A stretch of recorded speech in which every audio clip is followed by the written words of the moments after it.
Okay जी class, हम देख रहे हैं कि किस तरह CSS को हम HTML के साथ यूज़ करते हैं। तीन तरह के HTML CSS के तरीके हैं जो हम यूज़ कर सकते हैं, एक इनलाइन CSS और एक इंटरनल और एक एक्सटर्नल। ठीक है, हम पहले HTML की अपनी डॉक्यूमेंट बनाते हैं, उसके अंदर ही हम CSS लिखेंगे। ठीक है, मैं इसका टाइटल अपडेट कर देता हूँ HTML CSS, और अब बॉडी के अंदर जाते हैं। सबसे पहले हम ट्राई करते हैं कि इनलाइन CSS वो CSS है जो सेम लाइन में लिखी जाती है। जैसे मैं यहाँ पे कुछ टेक्स्ट लिखता हूँ, दिस इज सम हेडिंग, और इसके अंदर मैं इनलाइन CSS जब भी लिखूँगा इस टैग के अंदर जाके मैं सिलेक्ट करके और यहाँ पे मैं एट्रीब्यूट यूज़ करूँगा स्टाइल वाला। ठीक है, स्टाइल इज इक्वल टू, जैसे अब हम इसका कलर चेंज करना चाहते हैं, कलर रेड, और अगर उसके अलावा हम कुछ और भी इसमें चेंज करना चाहते हैं, बैकग्राउंड कलर भी चेंज करना चाहते हैं, तो हमें यहाँ पे कॉलन ऐड करना ज़रूरी है। कॉलन ऐड करेंगे और उसके बाद बैकग्राउंड कलर अगर हमने चेंज करना है तो बैकग्राउंड कलर लिखेंगे, और ऐसे ही अगर हम इसका फॉन्ट साइज़ भी चेंज करना चाहते हैं तो हम इसका फॉन्ट साइज़ भी, ये कॉलन एंड पे लिखना ज़रूरी है। ठीक है, इनलाइन CSS में फॉन्ट साइज़, और उसके बाद हम इसको लार्जर या अपनी मर्ज़ी से इसका पिक्सल में भी दे सकते हैं। अब इसको मैं सेव करता हूँ और रिफ्रेश करता हूँ तो हमारे पास ये कलर और ये सारी चीज़ें आ जाती हैं। ठीक है, अब इसी CSS को हम इंटरनल CSS में लिखने की कोशिश करते हैं। इनलाइन CSS जब भी आप लिखेंगे तो एलिमेंट के अंदर ही लिखेंगे। अगर यहाँ पे इसकी जगह पे पैराग्राफ होगा तो पैराग्राफ के लिए भी आप सेम करेंगे। मैं ज़रा पैराग्राफ वाला भी करके दिखा देता हूँ। यहाँ पे मैं इसका टैग चेंज कर लेता हूँ, P2 और P लिखेंगे, और इसका कलर हम रख लेते हैं ग्रीन, और बैकग्राउंड कलर सेम ही रख लेते हैं, और उसके अलावा इसका जो क्लोजिंग टैग है इसको भी मैं अपडेट कर देता हूँ P। तो इसको मैं सेव करता हूँ, यानी ये दोनों इनलाइन CSS हैं। ठीक है, इसको मैं सेव करता हूँ और रिफ्रेश करता हूँ, ये दोनों पे इसका कलर ग्रीन है, तो ये हम इस तरह चेंज कर सकते हैं। अब इस CSS को बोलते हैं इनलाइन CSS, क्योंकि ये सेम लाइन में होती है ये CSS। इसके बाद हम देखते हैं कि इंटरनल CSS क्या होता है। इंटरनल CSS लिखने के लिए हमें ये करना है कि ये जो हेड है, हेड वाला सेक्शन, इसमें टाइटल के बाद हम आके यहाँ पे अपने दो टैग्स लिखेंगे, स्टाइल लिखेंगे, और अब इस स्टाइल के अंदर स्पेस बना लेंगे। अब जो भी इंटरनल CSS लिखेंगे वो इसके अंदर लिखेंगे।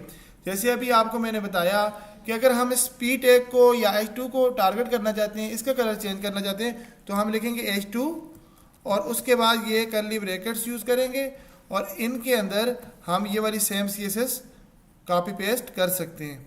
ठीक है, अब मैं इसको डिलीट कर देता हूँ यहाँ से CSS को, और इसको मैं सेव करता हूँ, प्लस यहाँ पे जाके मैं ये पेस्ट कर लेता हूँ। तो ये हमारे पास इंटरनल CSS है। अब मैं रिफ्रेश करता हूँ तो स्टाइल में कोई भी चेंज नहीं है, स्टाइल में कोई भी चेंज नहीं है, दोनों तरीके वैलिड हैं। अब हम ये करते हैं कि यहाँ पे ये सेम इसके लिए भी अप्लाई कर लेते हैं। इसको भी मैं कॉपी करता हूँ यहाँ तक, और उसके बाद इस स्टाइल को डिलीट कर देता हूँ। अब इस टैग का नाम क्या है, ये अब हम किस टैग पे काम कर रहे हैं, P टैग है। ठीक है, तो P टैग के लिए हम यहाँ पे टैग P ही यूज़ करेंगे, क्योंकि हम P टैग का स्टाइल चेंज कर रहे हैं। ठीक है, यहाँ पे टैग हमने P यूज़ किया।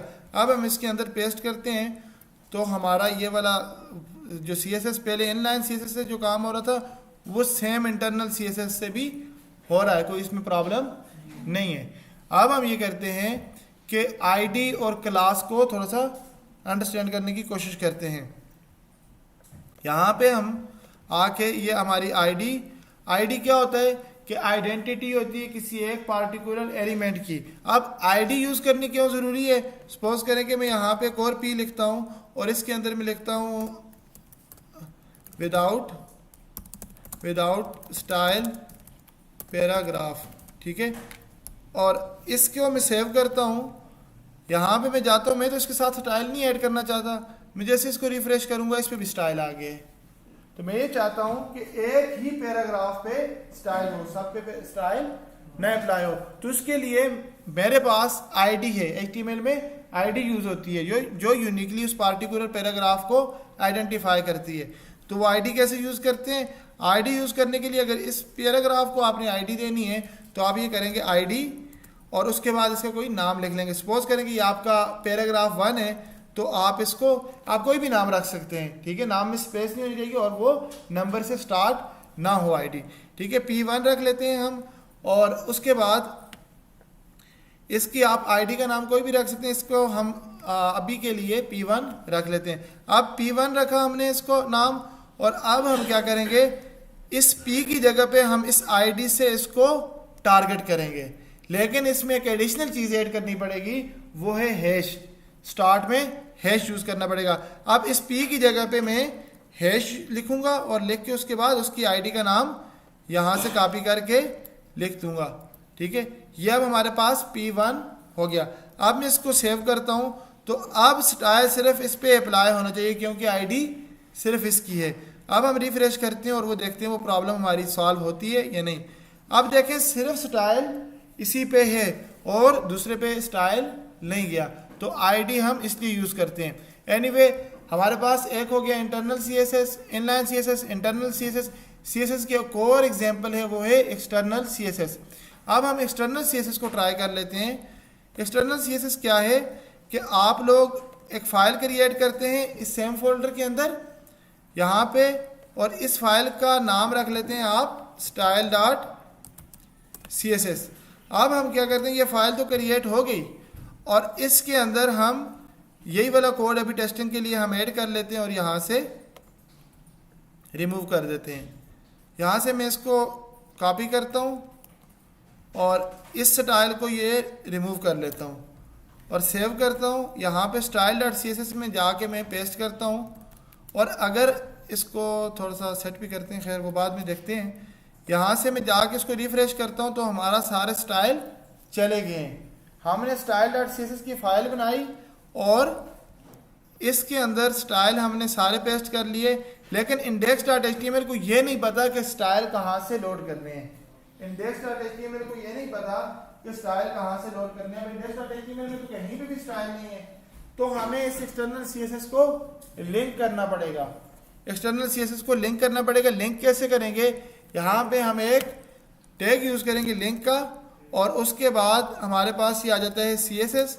अब इस लिंक के अंदर हमने इसका रिलेशन डिफाइन किया कि इसका इस फाइल के साथ क्या रिलेशन है, स्टाइल शीट है और उसके बाद इसका रेफरेंस, जैसे हमने कल लिंक ऐड किया था वैसे ही href is equal to style.css। ये हमारी style.css की फाइल है, इसको बोलते हैं एक्सटर्नल सीएसएस। अब अगर मैं इसको रिफ्रेश करता हूँ तो हमारे पास हमारे स्टाइल वापस आ गए हैं, यानी हमने इनलाइन सीएसएस भी देख लिया, इंटरनल सीएसएस भी और एक्सटर्नल सीएसएस भी। अब हम प्रैक्टिस करते हैं वन बाय वन। अब आप अगर इसको पेडिंग, बॉर्डर, मार्जिन कुछ भी देना चाहते हैं तो आप अपनी सीएसएस इस जगह पे बाहर वाली फाइल में लिख सकते हैं। तो ये सब लोग